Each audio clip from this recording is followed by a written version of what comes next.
You know, you had a couple of foreign policy successes even right before this trip. You picked up the phone and called two nuclear powers, India and Pakistan, and you got them to step back from the brink.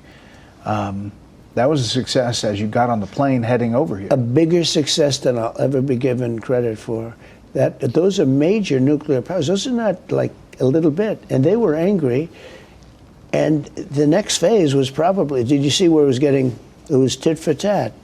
And it was getting deeper and more, I mean, more missiles. Everyone was stronger, to a point where the next one's going to be, you know what, the N-word.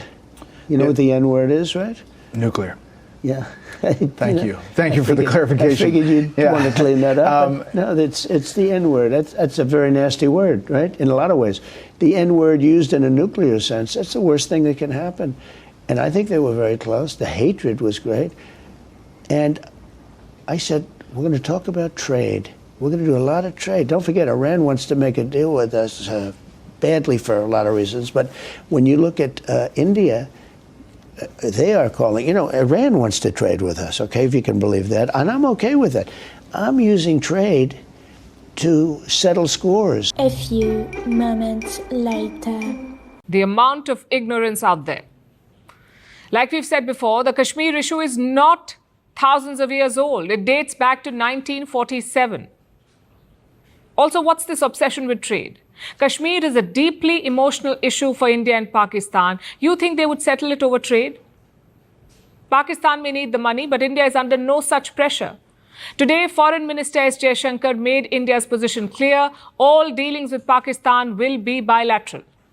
Our relations, our dealings with them will be bilateral and strictly bilateral.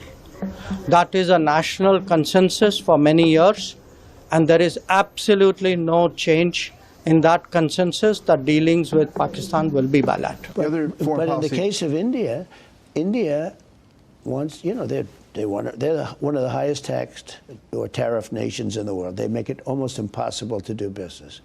Do you know that they're willing to cut 100% of their tariffs for the United States because of what I did? Soon? Yeah, that'll come soon. Trump, he won't. He is known for making such wild unilateral claims. Take trade, for example.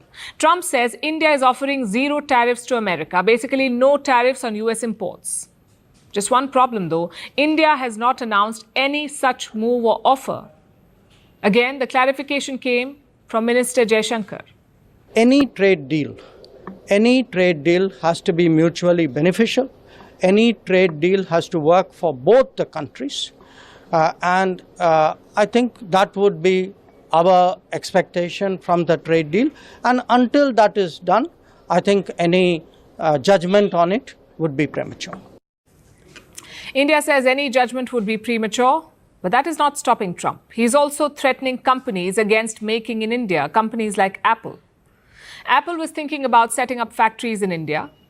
Trump's tariffs made China unsustainable, so Apple thought, why not make in India? But US President Donald Trump says he will not allow it. I had a little problem with Tim Cook yesterday. I said to him, Tim, you're my friend. I've treated you very good. You're coming in with $500 billion, but now I hear you're building all over India. I don't want you building in India. You can build in India if you want to take care of India, because India is one of the highest tariff nations in the world. It's very hard to sell into India. In baseball, there are 3 strikes. Trump has used them up in just 1 week. First, he claimed credit for ending the fighting between India and Pakistan. Then he unilaterally claimed zero tariffs from India.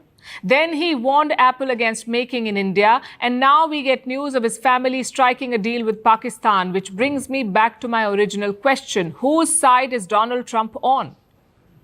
Personally, we know he's on the side of money.